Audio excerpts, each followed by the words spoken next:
Hello, I'm the Nostalgia Critic guy. Remember it so you don't have to. Fucking remakes. Yeah, sometimes you get a good one, but for the most part, they're entirely pointless. So what if it doesn't always follow the original subject material? When a film is good, it's friggin' good. If it's not broke, don't break it. Once in a while, you get one that sort of leaps through the cracks, but for the most part, they're entirely shit. Why am I on the subject of remakes? Because I'm here to talk about Total Recall. The original. Not the crappy-ass remake that I haven't seen, but I'm sure it's crappy! Actually, the original would be the short story We Can Remember It For You Wholesale by the famed sci-fi author Philip K. Dick. In this version... Dr. Wiki, what are you doing here? You're not even on my show! Sorry, Critic. Ever since he went open access, he kind of became self-aware. Hi, Sci-Fi guy. I try to keep up with him, but, you know, internet. So, what were you doing that got his attention there? I was just doing a review of Total Recall... nothing? Really? Because, 90% of what he knows comes from sci-fi nerds. He may have detected something. Nope. Just an Arnold Schwarzenegger movie, you wouldn't be interested. You sure? Because Arnold sure was in a lot of sci-fi movies. Wait, it's not January. Dude, I stopped doing Schwarzenegger month like a few years ago. And besides, I wouldn't do Total Recall on that.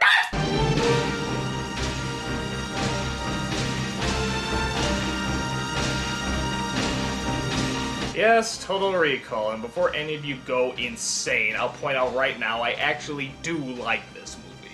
It's got some good ideas, it's creative, and it keeps you guessing the whole way through. But still, come on guys, it's a Schwarzenegger film. There's some funny, goofy, over-the-top stuff in this. We can't act like it's totally perfect, it's still incredibly silly. But incredibly fun too. So then... Yeah, why don't you review it with me? Sweet! Wait, you're not just gonna send me to the corner again, are you? No, I had enough quarter time with Todd last week. Now this is how you do a review. So our movie opens up with an obnoxious ripoff, tribute, to the titles in the Terminator movie, mixing it to look like the Superman credits are melting. Sharon Stone, huh? Opinion lowers. Michael Ironside. Opinion rises. Hey, Ronnie Cox. Yeah, I came down with a case of that. Penicillin knocked it right out. Anyway, as our story continues, we see Arnold on the planet Mars. Yeah, an entirely too red Mars. What is it, sunset? Okay, if you keep nitpicking, you are gonna go in the corner. Fine.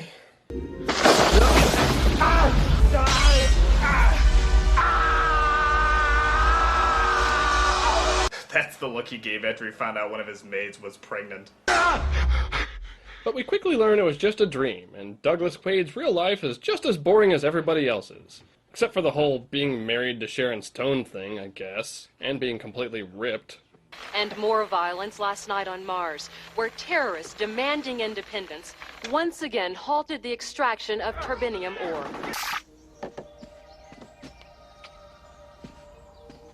Lori, Doug? let's do it. Hell yeah! Do what? Move to Mars. Oh.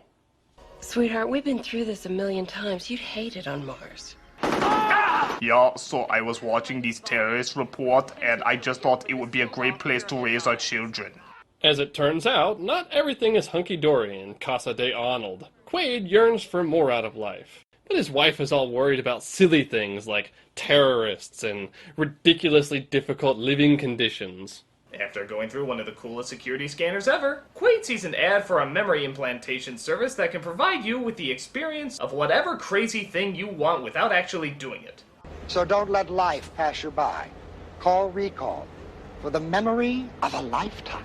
Hello, Recall? Yes, I will need 1,000 pounds of unsalted butter, and then an exquisite chinchilla. And once it's all safely introduced into the... What? Private conversation! At his shitty job, Quaid's coworker tries to warn him away from Recall, because a friend of his had a bad experience. Well, don't! Why not? A friend of mine tried one of their special offers, nearly got himself lobotomized. Or is there something more sinister afoot? But he decides everyone's full of shit and goes to check it out anyway. At Recall, he's sold an upgrade on his Mars experience and gets strapped in. First trip? Mm-hmm. Well, don't worry, things hardly ever fuck up around here. Good to know? They begin the procedure, but you know it's not going to be that simple. Cue the Arnold noises! You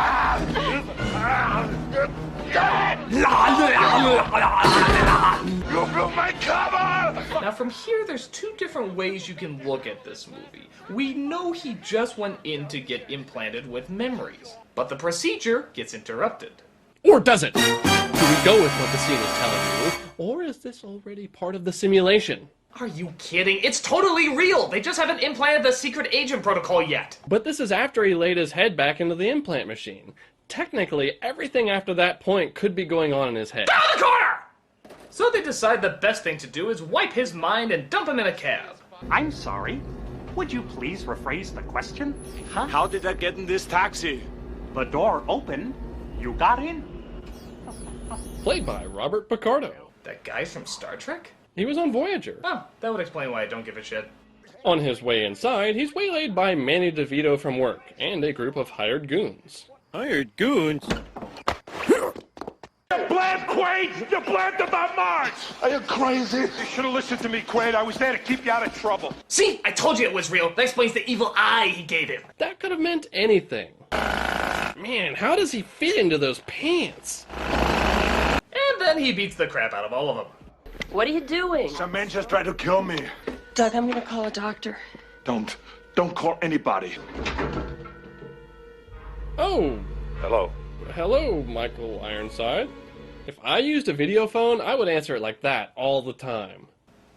Hello. Hello. Quaid returns home to warn Laurie and is suddenly attacked by a suspiciously Sharon Stone-shaped shadow. After taking 2 to the cookies, he finally starts to get some answers. Sorry, Quaid. Your whole life is just a dream. When he realizes she's just been buying time for Ironside, Quaid knocks her on her ass and escapes before they show up. Looks like he forgot the Skull Vision scanners, though. But for Arnold, it's a minor problem. Yeah, he totally wouldn't be ripped to shards by all that glass or anything. I am tougher than Jesus! Quaid hides out in a dingy motel where some completely random person tells him he's being tracked. What do you want? They've got you bugged. They'll be busting down your door in about 3 minutes unless you do exactly what I say. Don't bother searching. The bug's in your skull.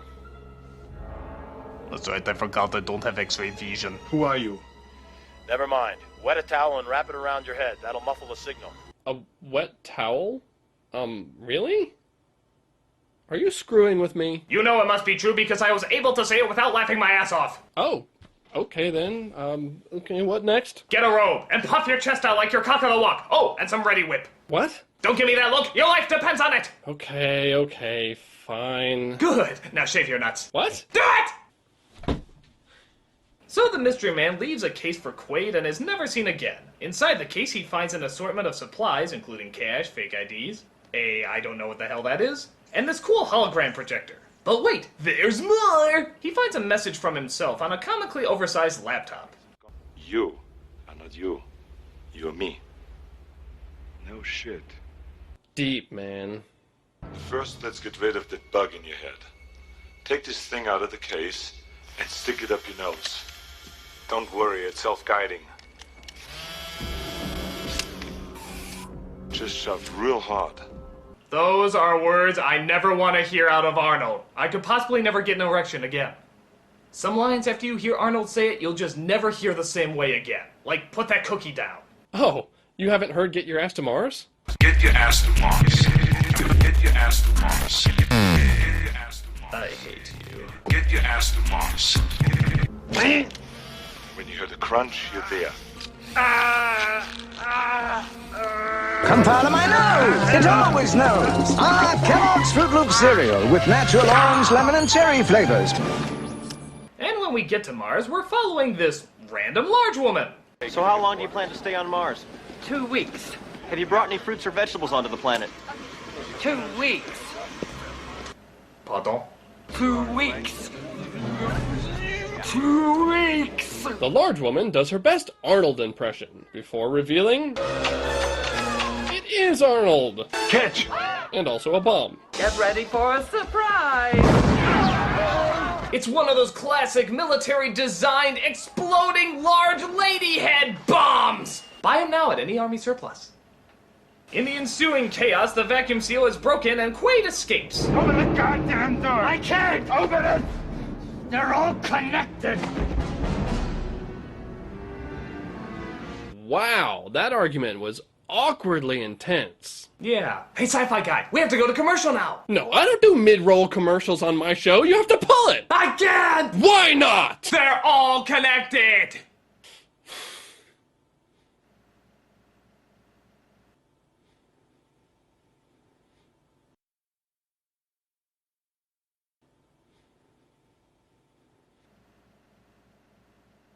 We find out that Michael Ironside is actually nothing more than a level 2 hired goon, as he gets his ass chewed by Cohagen. We also get a helpful breakdown of the villain's plans. As long as the turbinium keeps flowing, I can do anything I want. Quato wants what's in Quaid's head, and he might be able to get it, because they say he's psychic. And I have a plan to keep this from happening. Do you think you could play along? Yes, sir. Because otherwise I'll erase your ass. Wait, he'll erase his ass? Like his whole ass? Or will he erase his memory of having an ass? Maybe just the crack. Will he only have one butt cheek? How will he sit? How will he poop? Quaid is hailed by a cab, and just in the nick of time, because things get real violent real fast. Damn you, Vinny! What the hell was that? An accident? That's the rebels, man! Well, what do the rebels want? What do the rebels want? Weren't you obsessed with Mars earlier? Remember all those news reports you were watching? What, did you just tune out all the talky bits? He asks Benny to take him to Venusville. And yes, it's exactly what it sounds like. I'm looking for Melina. Well, she's busy. But Mary here, she's free. Come on, do we really have to censor that? They're clearly fake. I mean, can we at least see the middle one? Well, my thought is, if someone's actually going to jerk off to this, they might as well pay the original source material and buy the DVD so that they can jerk off to it. It's just common manners. He meets Melina, a member of the underground, and of course part-time stripper with a heart of gold. Gotta pay the bills, I guess. You son of a bitch. But that wasn't the most harmonious reunion, and she kicks him out of the club. Back in the suite, he's put to a new test. I'm afraid you're not really standing here right now. You're strapped into an implant chair, and I'm monitoring you from the psychoprobe console. I want you to come back to me. Bullshit. What's bullshit, Mr. Quaid? That you're having a paranoid episode triggered by acute neurochemical trauma? Swallow this. It's a symbol of your desire to return to reality. What are you doing? You have to offer him a blue pill, too. It doesn't work without it. After seeing some revelatory sweat beads, Quaid chooses door number 2 and shoots the doctor in the head. And then all hell breaks loose. But then he gets another shot to the nuts courtesy of his lovely not wife, and it looks like Melina had a change of heart.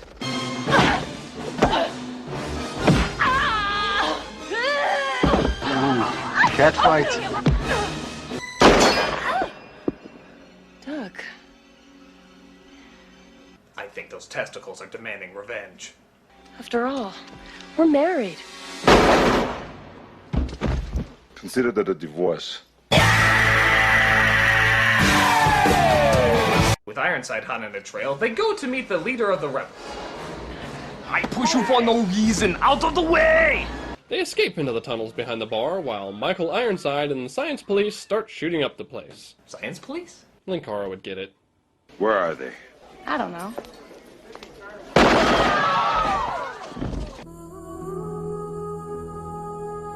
Cohagen orders Ironside to retreat and has the air to Venusville shut off.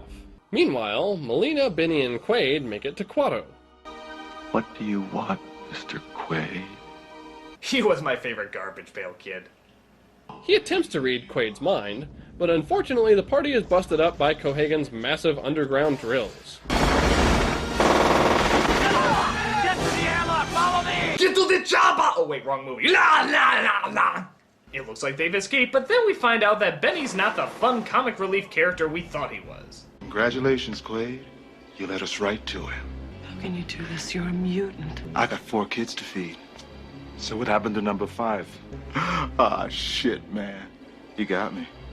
I ain't even married. I'm working on my one-liner for your death scene even as we speak. Melina and Quaid are taken to Cohagen, who reveals that everything up until this point has been a setup by them in order to get close to Kuato. You see, it's my body you've got there, and I want it back. Sorry to be an Indian giver. So, adios, amigo, and thanks for not getting yourself killed. Hey, maybe we meet in our dreams. They're ready to re-implant Hauser into Quaid, so he's strapped into the chair. And what about the poor innocent people in Venusville? Fuck them.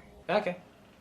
Oh, Quaid, I'm having a party tonight. Why don't you and Melina drop by? Remind him, Doc? Oh, sure. See you at the party. But of course, he's not the type to be tied down. And after summoning the biggest Arnold face you've ever seen in a movie, they bust loose and make it to the reactor area. Vinny has upgraded his cab and goes after Quaid and Melina. Quaid manages to drill through the oil line to disable the drill dozer, leading to one of the most over-the-top lines in movie history.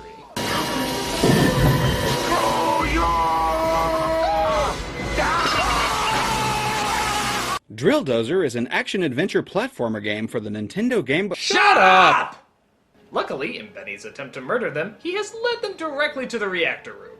There's a few more goons to fight off, though, and Quaid finally gets to use that cool Hollow Watch thing from before. Next up is Ironside, aka Richter, and after a fight on the elevator, he is abruptly disarmed.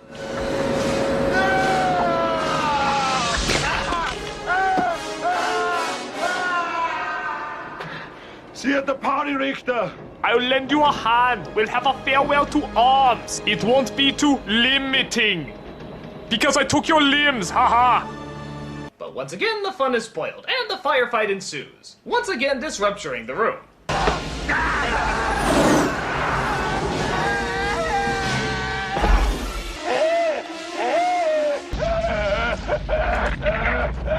Oh my god, he's changing into the truck driver from Pee-wee's Big Adventure!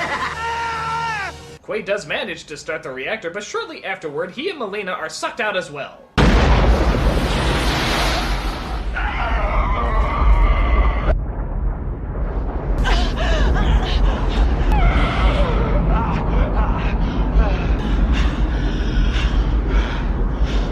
Now, Sci-Fi Guy, I'm glad to have you around for this scene because I've been meaning to ask, is this really what would happen if you were exposed to a near vacuum? Is the whole explosive decompression thing real?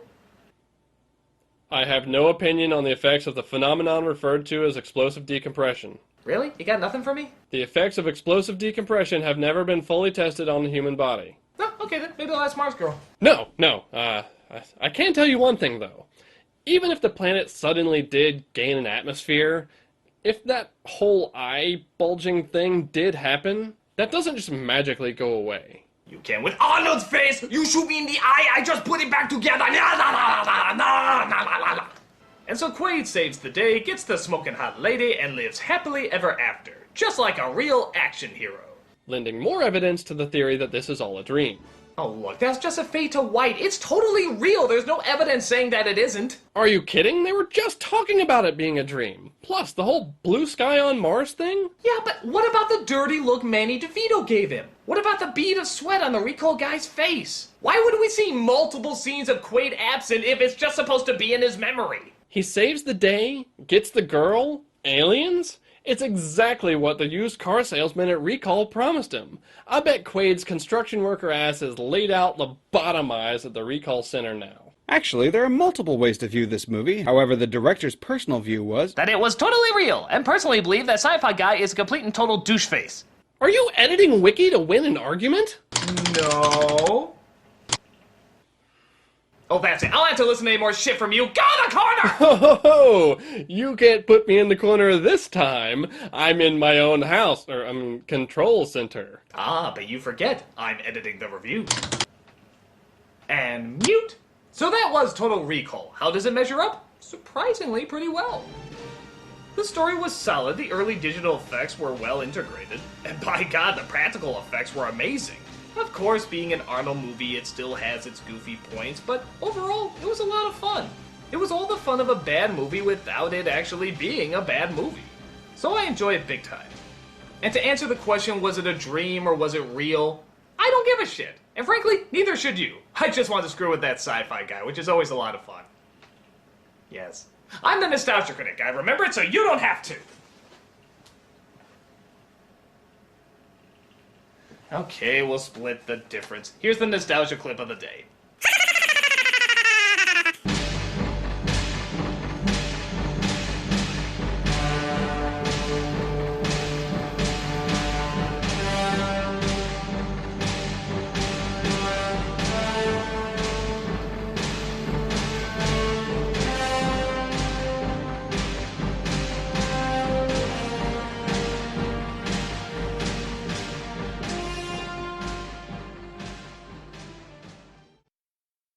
Just shoved real hard.